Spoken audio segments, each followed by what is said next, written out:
In all the places of the earth, they know that the gods and spirits affect man's path.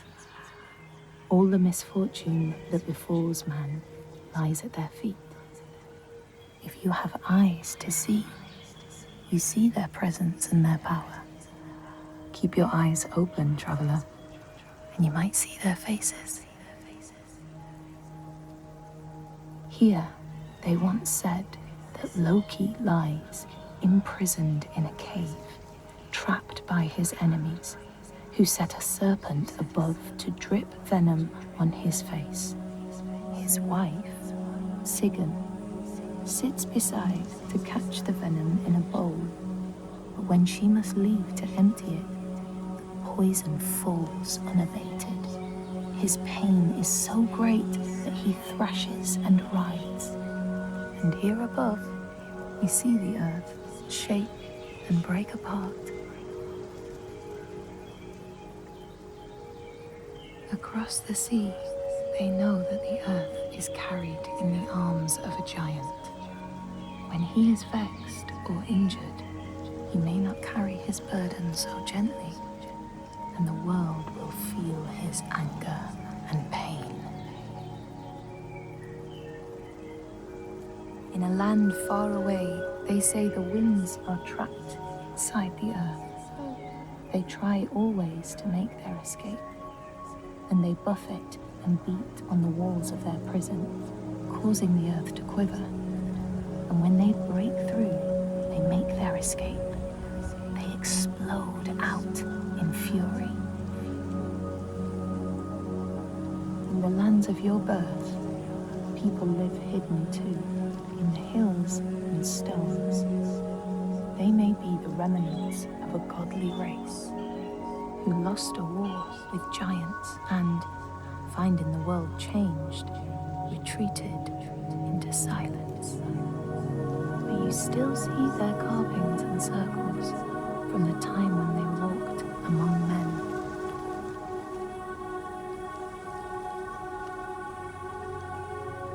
Here, they know that if times are harsh, you may ask of the hidden folk to share their bounty. And if you are strong and wise and good, they may hear your plea and send you aid.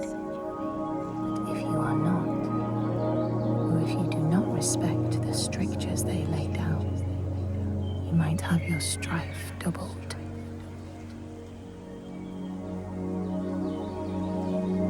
In the lands of your birth, and in these lands too, they know that people can be taken by the secret fair ones. If you are not careful and do not keep to the pathways, you may find yourself among them.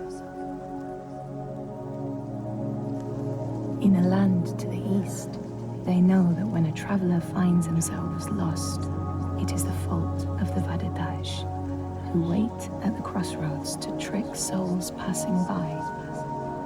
The only remedy is to let your horse lead you home, because beasts have no souls. But if you have no horse, your soul is lost forever.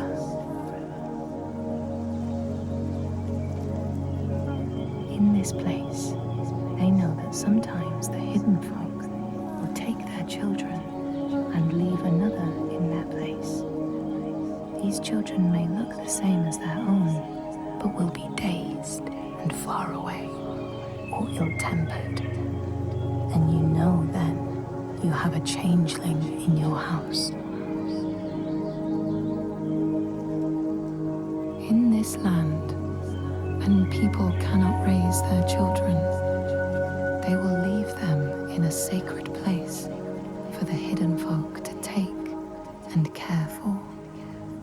Sometimes these children come back, but it is said that they are changed, with a wildness in their eyes, and their parents do not want them. These people know that children who have died uncared for can return as Útburður, small ghosts clad in fluttering rags. When their are storms, they may cry as they did when they were human, and will look for their mothers until they find them, and never leave them again. In this land, you may catch sight of the Landdisasteinar, the spirits who embody the sacred places, the rivers and rocks. Do you see the Lady of the Mountain, the Fiat Kunan, who bathes in the waterfall and lets the drops fall on her shoulders? In the heart of the Northlands, they know the storms are born of the Oshkuredi, the hunt of Odin. The huntsmen ride horses with eyes of fire. Their weapons clash like thunder, and it is best to hide inside, lest your spirit be called to join them. In your lands, traveler, they know that the Kailif, the hag of winter, is the one who hurls sleet and snow upon the land. She lives in a sea rock and rules the waves of the roiling winter ocean with her blackthorn staff. She strikes the ground to destroy the shoots of growing green, so the winter will lie long and low on the land.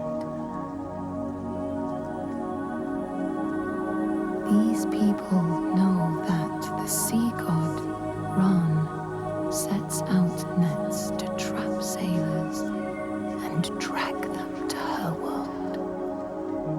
She sends the waves, her daughters, to wreck boats so she will have more men to take. And jealously, she pulls them down beneath the water. People here speak of warriors who can transform themselves into bears when they are enraged. Their skin becomes hide so thick no sword or spear can break it. When King Hrolfr fought Skald, many people saw a great bear fighting beside him, who killed more men with its paw than any 5 soldiers. Men here will tell of how Jarl Hakon worshipped the giant Thorgerða and sought her aid in the middle of battle when the tide was turning against him. Fleeing to an island, he pleaded with her for aid. She demanded a sacrifice. She rejected all of his offerings until he, at last, killed his own son in sacrifice. Thorgerða gave aid, and Hakon's enemies saw the giants striding amongst the ships, arrows flying from every finger and never missing their mark. Their morale was sapped, and Hakon won his battle.